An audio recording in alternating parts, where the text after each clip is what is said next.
So I said I would put up an example of how to work problem 1.2. This is a bit of a discussion we didn't have in class specifically, and it's been a considerable time until we've met in class due to the career fair and other things last week. So basically on an airfoil, whenever we say it produces a certain amount of lift, a certain amount of force, we're talking generally about that force being book kept and originated at the quarter cord. We also usually pair a moment with this, but as you've learned in statics, or as you're learning in statics, moments don't really matter where they're book kept. A torque is a torque no matter where it's applied on a rigid body.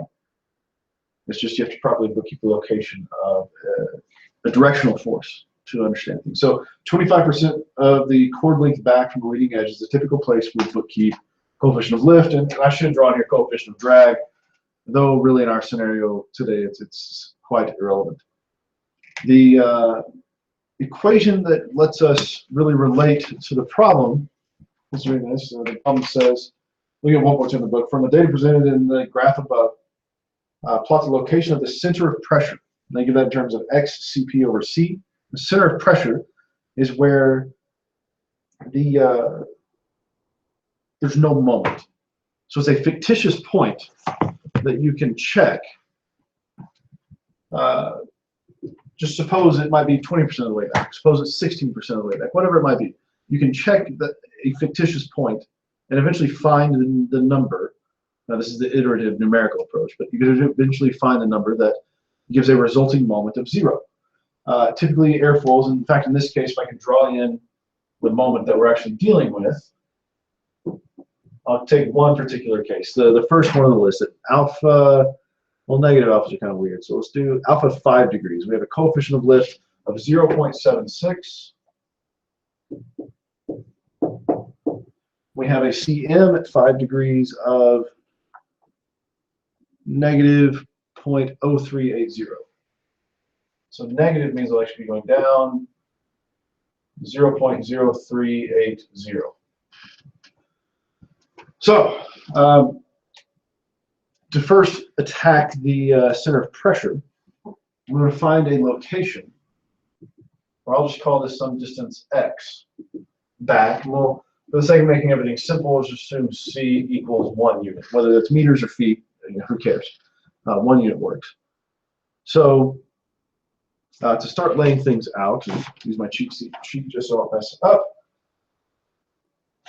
You basically take the summation of moments around point x, and you're looking for a distance x that we'll solve for that makes the total moment 0. So around point x, you'll have some distance to the lifting force. So summation of moments around x equals 0. But writing it more generally, we have some lifting force L times an arm, which is described by the distance c over 4. Because that's where lifting force is book kept in the table you have, minus x, so minus the distance from the leading edge. So again, we're just using moment arms measured from the leading edge because it's an arbitrary and nice reference. So the other force we have acting here, the other moment on the system, because you have to take into account forces and moments, you have to add in Cm. So it'd be CmQSC, because we're doing this all dimensionally at this point. So since we're given in terms of Cm, you have to convert it. To make everything non-dimensional, we can kind of drop the summation moments there. We get 0 equals QSCL c over 4 minus x plus CmQSC. All right, so we can divide both sides by QS, and what you'll find is that 0 divided by QS is, well, 0. So it really just kind of drops out. But it does, in fact, leave the extra length scale we non-dimensionalized by, so I'm just going to scoot that over a bit closer. There. Again, so we can divide everything by C, bring it back into its final form. And there we have it. So if we solve that equation, you should be able to find that the location where, for every specific alpha, the balance of forces between the lift creating an extra nose-down moment and the location of this artificial pivot point X will balance each other. So that should happen.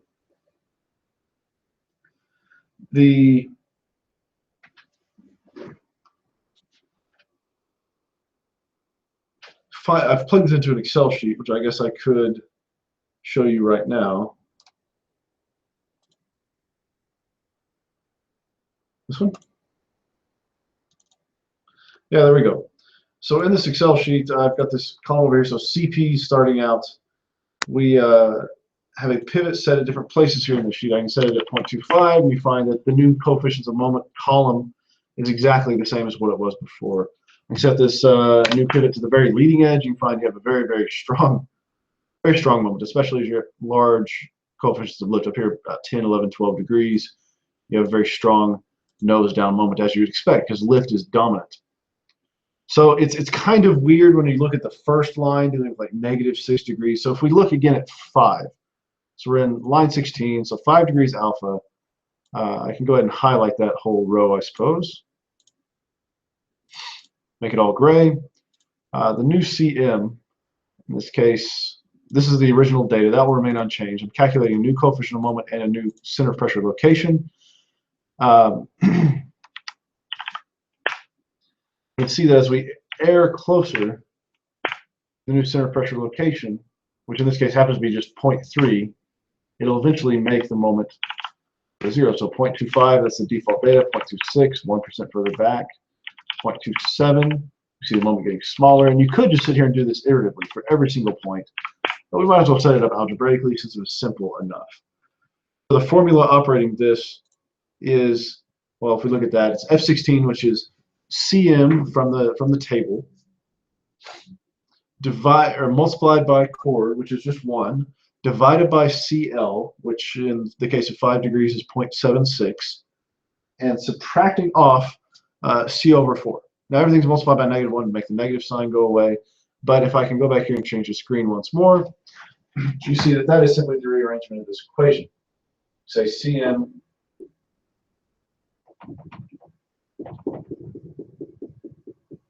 they have to be basically offsetting each other. So CM times C divided by CL minus C over 4, all of that equals -X.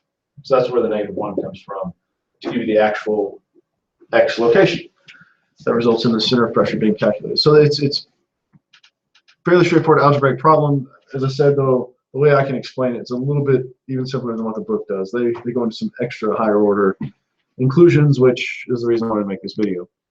Now, for the other portion, because you also have to find the aerodynamic center, XAC over C. The aerodynamic center is the location where the moment is constant with varying positions of this artificial pivot. So if I can pull back up the Excel sheet, I do have 2 graphs. So the lower one is the revised moment location. So you can see if we do 15%, well, yeah, moment is everything but constant. The top graph here that you're seeing highlighted at the moment, that's the default data. The bottom graph is revised. Again, I'm just doing a moment balance. So you can adjust the location. You can see, well, 0.2 doesn't level it out. 0.22, no, oh, well, it's getting closer. Oh, no, don't save. Come on, what's going on? Cancel. 0.23, and we can see it's eventually getting flat. If we go all the way to 30% chord with the artificial pivot, you see it's going the opposite direction. So we know that the answer lies between 0.23 and 0.3. I won't tell you exactly what it is, but come on, it's a little bit of algebra and you figure it out. So if I can just show you algebraically how to figure that out, I shouldn't erase that one, but it's gone. You can simply start again with a moment balance. So if you equate, again, now just writing an equation for the moments right around the leading edge. So on the screen, good.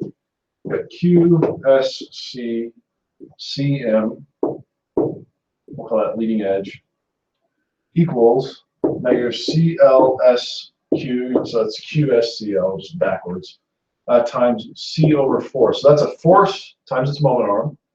And it's negative because around the leading edge, CL will create a nose down moment, which is negative in the convention system we follow, plus CM QS C bar. And that is just taking the coefficient of moment that's book kept in the table data, dimensionalizing it with respect to a unit chord. All right, so that's all fine, Dandy. Again, QS just drops out of everything because, well, it's convenient that an arrow, most of that drops out. So you're left with C times CMLE equals negative CLC over 4 plus CMC. Again, divide everything by C. Just to simplify further, those two drop out. And then this one, well, you can do C over 4, all that divided by C, you can just put a C there. There we go. So C over 4. Doesn't make sense. Sure. I find that. Yeah. Yeah, that works. So in the end, now you're wanting to find the location where the slope of the moment change is 0. So even if we're bookkeeping the moment around the leading edge, if we find the location where that slope is 0, then we should be fine. Give us an artificial location. And I did eventually work into this, a change in location X. So again, to modify this, I should include C4 minus X. That's why I was hesitant to write that, because that's the correct form. Because again, we're looking for a modified position. We know that around the leading edge, it's not just going to be a constant and flat slope.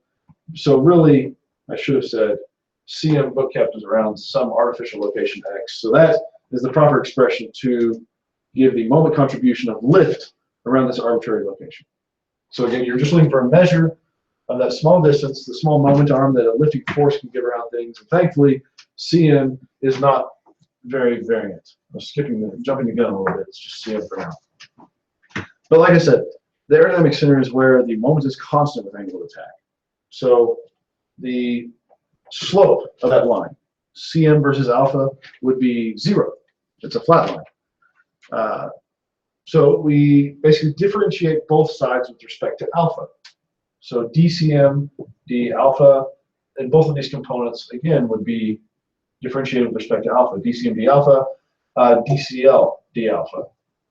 And what we have concise terms for these. CM alpha is the slope of coefficient moment with respect to alpha, equals negative CL alpha. The rest of this stuff added on, C over 4 minus X over C, great, plus CM alpha. So what you do is measure the slope in the data given. And conveniently, it's already in per degree increments. So all the data is, separated by 1 degree. So you can take the first and the second line entries of that chart. You see that the slope, I think, was 6 times 10 to the negative 4th. So 3 zeros and a 6. Negative, I believe. I put the calculator. I think I had it somewhere. No, just 6 e to the negative 4th for the moment slope. And then the CL per alpha is what you might expect. You can just convert 2 pi into degrees, or if you actually use their data, it's close, but not exactly 2 pi. I think they just ended up saying 0.1 CL per degree, which it's actually 0.108 if you're very accurate. So you plug in those slopes, looking again, of course, to set the total result, the total moment curve to 0, allowing you to solve for the X location where that does in fact occur. So with that sheet that I posted, it's between 23% and 30%. You could solve it numerically by just doing a plot system like I did, or I would encourage you to solve this algebraically, because since you're dealing with a linear system here, it's a linear change in CM versus alpha. It's a linear change in CL versus alpha.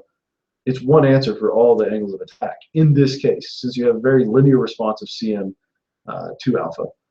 So again, just find the solution here for X at one location, maybe spot check it in a couple others, and you'll be set. You'll find a flat response curve.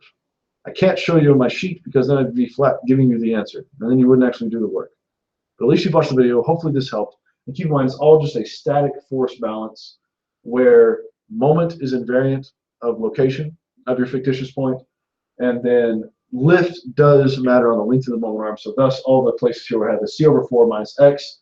All that is measuring the distance between the book kept location of lift and where our fictitious point is located. So that should be that. Hopefully this is a good enough explanation to get you through problem 1.2. If you have further questions, you're welcome to email me. And yeah.